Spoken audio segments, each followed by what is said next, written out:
નમસ્કાર દર્શક મિત્રો, રિયલ સમાચારમાં આપનું સ્વાગત છે। સમાચારોની શરૂઆત આજના સમાચારોથી કરી। આવતીકાલે આઝાદીનું પર્વ છે, ત્યારે હર ઘર તિરંગા અભિયાન અને વંદે માતરમની રચના અને 150 વર્ષની પૂર્ણતાના અવસરે સુરતમાં ભવ્ય તિરંગા પદયાત્રા યોજાઈ હતી। સ્વતંત્ર્ય સેનાનીઓના બલિદાન અને ત્યાગને યાદ કરીને લોકો મોટી સંખ્યામાં તિરંગા યાત્રામાં જોડાયા હતા। વેસુના વાય જંકશનથી લાલભાઈ કોન્ટ્રાક્ટર સ્ટેડિયમ સુધી 2 કિલોમીટરની ભવ્ય તિરંગા યાત્રામાં હજારો સુરતવાસીઓની ઉપસ્થિતિને કારણે સમગ્ર માહોલ તિરંગામય બન્યો હતો અને દેશભક્તિના રંગમાં સુરત રંગાયું હતું। કેન્દ્રીય જળશક્તિ મંત્રી સી.આર. પાટીલ, નાયબ મુખ્યમંત્રી હર્ષ સંઘવી અને આરોગ્ય રાજ્યમંત્રી પ્રફુલભાઈ સિરોયા સહિતના મહાનુભાવોએ ભવ્ય તિરંગા યાત્રાને તિરંગો લહેરાવી પ્રસ્થાન કરાવ્યું હતું। વંદે માતરમ અને જનગણ મનના ગાનની સાથોસાથ તિરંગા યાત્રાની શરૂઆત સિવિલ ડિફેન્સના ડિવિઝનલ વોર્ડન પ્રકાશકુમાર વેકરિયાના ગગનભેદી શંખનાદથી કરવામાં આવી હતી। યાત્રામાં મંત્રીગણ અને મહાનુભાવો શહેરીજનો સાથે પગપાળા ચાલીને સહભાગી થયા હતા। વરસાદના મીછાંટણા વચ્ચે આયોજિત તિરંગા યાત્રામાં ફાયરના જવાનો 60 મીટર લંબાઈના ધ્વજદંડ સાથે સામેલ થયા હતા, જેનાથી આ યાત્રાની ભવ્યતામાં વધારો થયો હતો। યાત્રાના રૂટ પર વિવિધ રાજ્યોના સાંસ્કૃતિક ગ્રુપો, વિદ્યાર્થીઓ અને યુવાનોએ પારંપરિક સાંસ્કૃતિક પહેરવેશમાં દેશભક્તિની રંગરંગાન કૃતિઓ રજૂ કરી તિરંગા પદયાત્રામાં જોડાયેલા પદયાત્રીઓને ઉમળકાભેર આવકાર્યા હતા। Police bike platoon, fire bike platoon, balancing bike, mountain horse platoon, મહિલા પોલીસ બેન્ડ પ્લાટૂન તેમજ વિવિધ કરતબો ઉપસ્થિતિઓએ માણ્યા હતા। આ યાત્રામાં શાળા, કોલેજ, યુનિવર્સિટીના વિદ્યાર્થીઓ, એનસીસી કેડેટ, એનએસએસના વિદ્યાર્થીઓ, યુવાનો, પોલીસ જવાનો, સ્થાનિક સંસ્થાઓ, યુવા મંડળો, ઉદ્યોગકારો સહિતના લોકો સક્રિય સહભાગીદાર બન્યા હતા।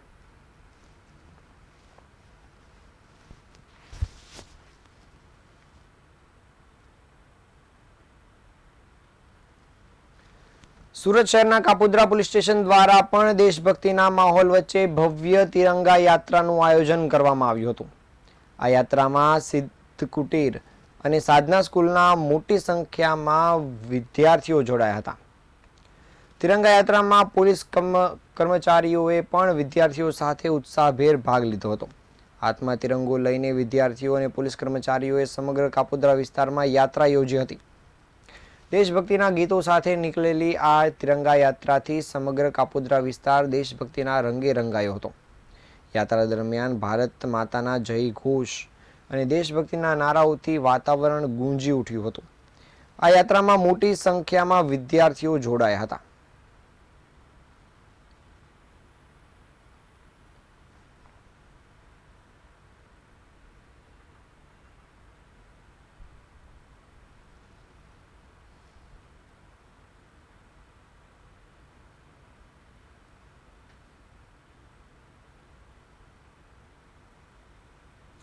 લસકાણા વિસ્તારમાં લાયસન્સવાળી રિવોલ્વર લઈને જાહેરમાં શો ઓફ કરનાર યુવક સામે લસકાણા પોલીસે કાર્યવાહી કરી છે।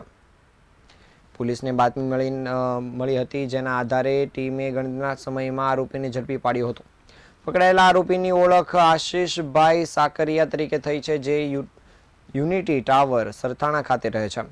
આ મામલે આરોપીના સીસીટીવી ફૂટેજ પણ સામે આવ્યા છે, જેમાં તે ચાની કીટલી પાસે રિવોલ્વર કાઢીને જાહેરમાં તેનો શો ઓફ કરતો હતો। લાયસન્સવાળું હથિયાર હોવા છતાં જાહેરમાં હથિયારનું પ્રદર્શન કરતા પોલીસે ગંભીરતાથી કાર્યવાહી હાથ ધરી હતી। લસકાણા પોલીસની ટીમે બાતમીના આધારે આરોપીને ઝડપી પાડ્યો છે અને તપાસ દરમિયાન આરોપી પાસેથી એક રિવોલ્વર અને રિવોલ્વરના ફૂટેલા 2 કારતૂસ કબજે કરવામાં આવ્યા છે। સમગ્ર મામલે પોલીસે કાયદેસરની કાર્યવાહી શરૂ કરી છે।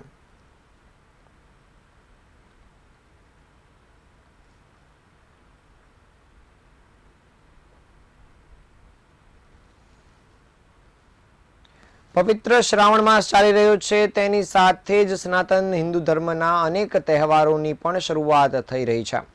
ત્યારે શાકભાજીના ભાવોમાં નોંધપાત્ર વધારો થતાં ગરીબ અને મધ્યમ વર્ગમાં ચિંતાનો માહોલ છવાયો છે। તાજેતરમાં જ સાબુ, શેમ્પૂ ઉપરાંત રસોડાની અન્ય વસ્તુઓના ભાવમાં વધવાની પણ તૈયારી જોવા મળી રહી છે। ત્યારે શાકભાજીના વધેલા ભાવથી લોકોને ઘરના બજેટ ખોરવાઈ જવાની ભીતિ સેવાઈ રહી છે. સુરત એપીએમસીના ડિરેક્ટર ભાવ વધારા પાછળનું મુખ્ય કારણ જણાવ્યું હતું કે જુલાઈ માસના અંતમાં દક્ષિણ ગુજરાત ઉપરાંત મહારાષ્ટ્રમાં ભારે વરસાદ થયો છે અને સુરત એપીએમસી સહિતના બજારોમાં આ સ્થળોથી શાકભાજીના મુખ્ય પાકો આવે છે, પરંતુ ભારે વરસાદના કારણે ખેતરોમાં પાણી ભરાઈ ગયા હતા, જેને કારણે સમયસર પાક લણી શકાયો નથી અને પાણીના કારણે પાકમાં ખાસું નુકસાન થયું છે, જેને પગલે આવક ઘટી ગઈ છે. એટલું જ નહીં, ભારે વરસાદને કારણે ટ્રાન્સપોર્ટેશનને પણ અસર થઈ હોવાથી શાકભાજીની આવક ઘટી હતી. જોકે ફરી ભારે વરસાદ થયો તો શાકભાજીના ભાવમાં વધુ વધારો થઈ શકે છે. તેમણે વધુમાં જણાવ્યું હતું કે છેલ્લા કેટલાક દિવસોથી શાકભાજીના ભાવમાં ક્રમશઃ પરંતુ સતત વધારો નોંધાઈ રહ્યો છે. ભારે વરસાદના પગલે ખેતરોમાં પાણી ભરાય હોવાથી પાક લણી શકાયો નથી અને જેને કારણે જ ભાવ વધારો થયો છે. કેટલીક મોટી કંપનીઓએ પોતાની પ્રોડક્ટના ભાવમાં વધારવાની જાહેરાત પહેલેથી જ કરી દીધી છે, તો કેટલીક કંપનીઓએ પછી સપ્લાયરો હોલસેલરોને ચૂપચાપ જ અનેક વસ્તુઓમાં ભાવ વધારો કરવા માંડ્યો છે, જેને કારણે પણ હવે મધ્યમ વર્ગ અને ગરીબ વર્ગના રસોડા સહિતનું ઘરનું બજેટ ખોરવાયું છે.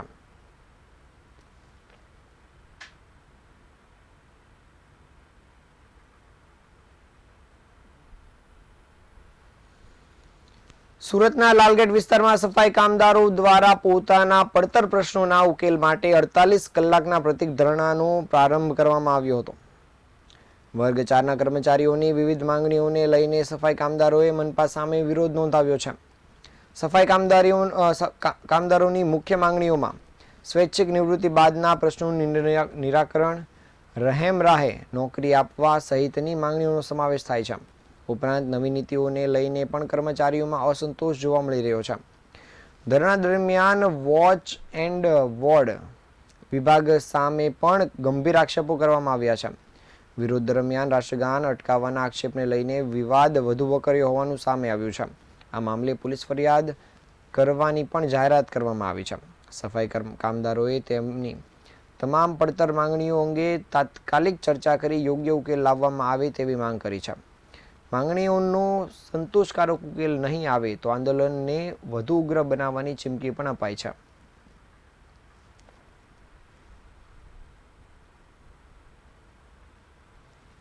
સુરતના ઈચ્છાપોર વિસ્તારમાં આવેલી સન સિટી હોટલમાં જુગારધામ ચાલી રહ્યું હોવાના બાતમીના આધારે ઈચ્છાપોર પોલીસે દરોડા પાડી મોટી કાર્યવાહી હાથ ધરી છે. પોલીસની કાર્યવાહીમાં જુગાર રમતા મહિલા પુરુષો સહિત કુલ 29 ઇસમોને ઝડપી પાડવામાં આવ્યા હતા. પોલીસે જુગારીઓ પાસેથી 3.20 લાખ રૂપિયા રોકડા, 30 મોબાઈલ ફોન સહિત 4,13,000 રૂપિયાનો મુદ્દામાલ કબજે કર્યો છે. આ ઉપરાંત 2 કાર, 1 ઓટો રિક્ષા અને 11 બાઇક સહિતનો મુદ્દામાલ પણ જપ્ત કર્યો છે. સુરતના અલગ અલગ વિસ્તારમાંથી આવેલા 29 ઇસમો હોટલના રૂમમાં જુગાર રમતા ઝડપાયા હતા અને હોટલની આડમાં ચાલતા જુગારધામનો પણ પર્દાફાશ થતા બાદ ઈચ્છાપુર પોલીસે આ તમામ આરોપીની ધરપકડ કરી છે. હાલ પોલીસે આ તમામ આરોપીઓ સામે ગુનો નોંધી તપાસ કામગીરી શરૂ કરી છે.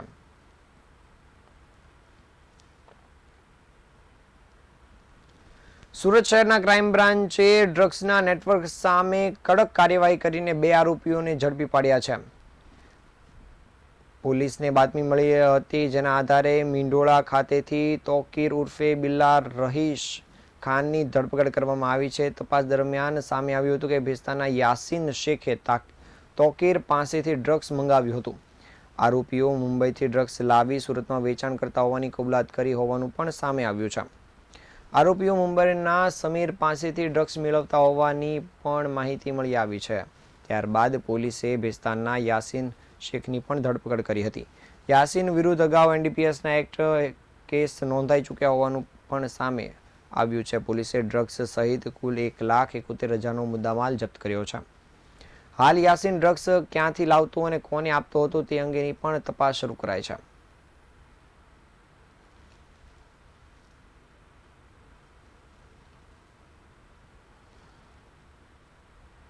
સુરત શહેરના રેલવે સ્ટેશન પરથી ગાંજાના જથ્થા સાથે 2 મહિલાઓ ઝડપાઈ છે. મિશન ઓફ સ્ટેશન હેઠળ સુરત રેલવે પોલીસે એસઓજી, એલસીબી અને જીઆરપીની સંયુક્ત ટીમે મોટી કાર્યવાહી હાથ ધરી ગાંજા નેટવર્કનો પર્દાફાશ કર્યો છે. પોલીસને પ્લેટફોર્મ નંબર 1 પર 2 મહિલાઓ શંકાસ્પદ હાલતમાં ફરતી જોવા મળતા પોલીસની તલાશી લેવામાં આવી હતી. તપાસ દરમિયાન બંને મહિલાઓ પાસેથી 2 ટ્રોલી બેગ અને એક બેકપેકમાંથી 29 કિલો ગાંજો મળી આવ્યો હતો. પોલીસે ગાંજાના જથ્થા સાથે બંદના ઉર્ફે સ્નેહલતા ખલી અને આરતી દામોદર નામની 2 મહિલાઓની ધરપકડ કરાઈ છે. પ્રાથમિક તપાસમાં બંને મહિલાઓ ઓરિસ્સાથી ટ્રેન મારફતે ગાંજો સુરત લાવી રહી હતી. પોલીસે બંને આરોપીઓ પાસેથી 14 લાખની કિંમતનો ગાંજો ઝડપી પાડ્યો છે. આ સમગ્ર મામલે સુરત રેલવે એસઓજી એલસીબી અને જીઆરપીની સંયુક્ત કાર્યવાહીથી ગાંજાની હેરાફેરી કરતા નેટવર્ક સામે મોટી કાર્યવાહી સામે આવી છે. પોલીસે બંને મહિલાઓની ધરપકડ કરી વધુ તપાસ કામગીરી શરૂ કરી છે. આ હતા આજના સમાચાર. નવા સમાચાર સાથે ફરી મળીશું. ત્યાં સુધી રજા આપશો. નમસ્કાર.